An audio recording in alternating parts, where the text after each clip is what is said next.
Hey guys, so today I'm going to be doing my Q&A. I've sat down, I've looked through the questions, I am ready to answer them. Huge thank you to all my subscribers. Like I said, I've reached 1,000, which is just a number I didn't think I was going to reach or even had plans to reach, but it happened, and I'm really thankful for all of you. From Christa at Books and Jams, she asks, how did you and your husband meet? So we met at a friend's birthday party. We just kind of started talking that night and got along really well. Nathan was just really friendly, really easy to talk to. I was just so comfortable talking to him. And then a very long 6 months later, we started dating. And then, do you guys ever read together? So I think this question can be taken a few different ways, and I'm going to answer it in a few different ways. So Nathan doesn't read as much as I do, which isn't surprising because, I mean, I think if you're on BookTube, you can relate that you read a bit more than the normal person. So most of the time, I'm the one reading. He's watching TV or he's doing something else like that. But there have been a few times, like during road trips, where I have read out loud books and he's gotten kind of sucked into them. So that has happened a few times. He also tends to get sucked into the audiobooks that I'm listening to, and if I'll be playing one in the car when I'm driving, he will also get hooked on. He'll just have to know how it ends, so then even if he doesn't finish listening to the audiobook with me, he'll just keep asking me for updates on what happened in the book and to the characters. Also, we have read just some like marriage books together. We read The Meaning of Marriage with a group we're in. That's by Tim Keller. We're also reading How to Argue So Your Spouse Will Listen. And there have just been some other books along the way, so more of the nonfiction books we've actually read together. What do you do for work? So I am an oncology nurse. I work at an infusion center, just in general administering chemotherapy to patients, but most of the time I work with the bone marrow transplant population of patients, and I absolutely love this group of patients. I mean, they are amazing people who I've met through working. Also the nurses I work with, and the doctors I work with, and then the PAs, ARNPs, all the people involved. It's just such a great staff, so I'm very happy where I work. Next question's from Lindsay Tastic. Question 1, what is your favorite color? So my favorite color is blue. I do like a lot of different shades of blue, but one of my favorite shades is this lighter blue, almost like a periwinkle type of blue. It's a color that makes me happy. I don't know why, but it does. Next is top 5 favorite books. This question was really hard, so I'm gonna throw in some obvious ones there. Harry Potter is definitely in my top 5. The Infernal Devices series by Cassandra Clare is definitely up there as well. I'm also going to throw in Redeeming Love by Francine Rivers. This is a standalone novel, but it's just a beautiful story of redemption and love. I'm not going to be surprised by this, but A Court of Mist and Fury is definitely in my favorites, and especially after rereading it, it really held up, so I had to include that one. And I'm also just going to throw in the first 2 books of the Eragon series, so that's Eragon and Eldest. I think I like Eldest maybe a little more, but I love Eragon for how it sets the world up. But those first 2 books by Christopher Paolini are just so full of adventure. It's been a while since I've read them, but those books I really do like, so they have to be in my favorites. Top 5 favorite movies. Definitely You've Got Mail. Like, that's way up at the top of my list. Meg Ryan and Tom Hanks are a dream team. They have such a funny, playful banter between them, which I just think is so sweet. I could watch that movie forever and ever and never get old of it.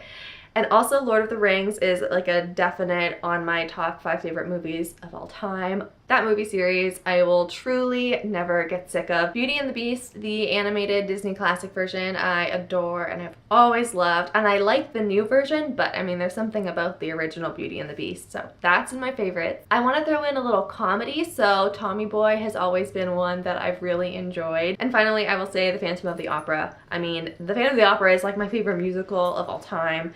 The movie is just so amazing. Next, have you ever traveled outside of where you live? If yes, where? And I have. I actually mentioned already before, I went to London earlier in May for a few days. That was super fun. Also, when I was in high school, I went to Italy, Greece, and Paris. Only for a couple days in Paris. But I traveled around there. And then I'm from Canada, so technically I'm living where I was not from. Did you attend college? If yes, what did you study / what did you get your degree in? So yes, I attended college. I have a bachelor's degree in nursing. She also asked, where did I meet my husband? And I already answered that in another question. Any advice for someone who wants to start a booktube channel but is scared? So I think there isn't anything to really be afraid about when making a channel. Just be you, talk about books you like, and it may feel weird at first, but then once you get going, talking about something you're passionate about, it should come naturally to you. Engaging with other booktubers, you know, commenting on other people's videos, just getting involved really makes you feel like you're a part of the team and part of something special. So it's just about being involved in the community, not about just posting videos. Finally, do you own any pets? If yes, what are they and what are their names? So we have my precious puppy, Leia. She is a mutt. We adopted her, rescued her on Valentine's Day actually, so it's been 5 months since we've had her, and it feels like we've had her for so much longer than that. So she frequently will be in the background of my videos until she gets too wired up and then I have to take her downstairs. So Leia loves belly rubs and she loves people. Like, she is a people pup if there ever was one. She has never not loved a human. Alright, so the next question is from ASK. What was the first book you remember reading by yourself and in your head as opposed to reading out loud as a little kid? So I may be wrong, but there was a book I remember about this girl and a dragonfly, and I just remember thinking how cool it was that I knew what these words were and that all together they told a story and that I could entertain myself just through reading because I knew how to read. So I just remember loving the experience, and I believe it was a book about a girl and a dragonfly, but not entirely sure. Next question's from Time and Chance. So hobbies and pastimes unrelated to books / booktube. Alright, this is hard because reading takes up a big chunk of like my hobby time, but I do have other interests. I love baking. So I would say baking over cooking. I just love making tasty treats. I love people's reactions when they're eating something that I baked and they just can't get over how delicious it is. It just makes me happy that I can do that. So I do like to bake, although I do not bake as much as I would like to, and I definitely bake a lot more when it's Christmas time and when it comes into fall time. Also, I don't know if this counts, but I do love makeup, and I can't really afford to have it as a hobby because it can get really expensive, but I love watching all the beauty gurus on YouTube. I love learning new techniques for applying makeup. Next question is fave place to shop unrelated to books, booktube. So this was hard because I just wanted to say a bookstore, but I'm just gonna be real with y'all and say Target. I also love Pottery Barn, although I've only bought one thing from Pottery Barn in my life. If I could just live in Pottery Barn. And then kind of piggybacking off of the last question, I love to go to Sephora and Ulta, and I like cannot afford the things in those makeup stores, but it's something that I just love to go into the stores, and I love to see all the new makeup products that they have available, and I like to swatch things, and I just have fun going to the makeup stores even if I don't buy anything, which is most of the time. What are you going to do when you reach 2K subs? So I would love to do a giveaway sometime in the future. I don't know if it'll be when I reach 2K or if it'll be before that, but that's definitely on the horizon for something I would love to do. And final question from Sammy, from Bookish Sammy. If you had to name your children, hypothetically, a boy and a girl, after book characters, what would you name them and why?